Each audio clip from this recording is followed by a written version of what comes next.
அஸ்ஸலாமு அலைக்கும் வரஹ்மத்துல்லாஹி வபரகாத்துஹு. தினமும் ஒரு ஹதீஸ்.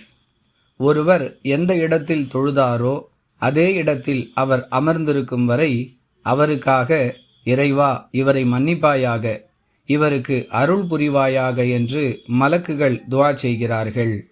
நிபந்தனை என்னவென்றால் அவருக்கு உலு முறியாமல் இருக்க வேண்டும் என்று அல்லாஹுவின் தூதர் ஸல்லல்லாஹு அலைஹி வஸல்லம் அவர்கள் கூறியதாக அபூ ஹுரைரா ரதியல்லாஹு அன்ஹு அவர்கள் அறிவிக்கிறார்கள். நூல் புகாரி, ஹதீஸ் எண் 445. அன்பிற்குரிய அல்லாஹுவின் நல்லடியார்களே, மலக்குகளுடைய துஆ என்பது மிக பெரிய பொக்கிஷம். ஏனெனில் மலக்குகள் தாங்களாக எதையும் செய்ய மாட்டார்கள். அல்லாஹ் எதை சொல்லுகிறானோ அதையே அவர்கள் செய்து முடிப்பார்கள். அந்த வகையில் நமக்காக அவர்கள் அல்லாஹுவிடம் துஆ செய்யக்கூடிய ஒரு ஏற்பாட்டை அல்லாஹுவே செய்து கொடுக்கிறான்.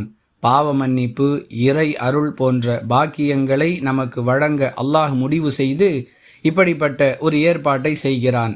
இதை நாம் பெற்றுக்கொள்ள விரும்பினால் நாம் எந்த இடத்தில் தொழுதோமோ அதே இடத்தில் ஒலு முறியாத நிலையில் அமர்ந்திருக்க வேண்டும்.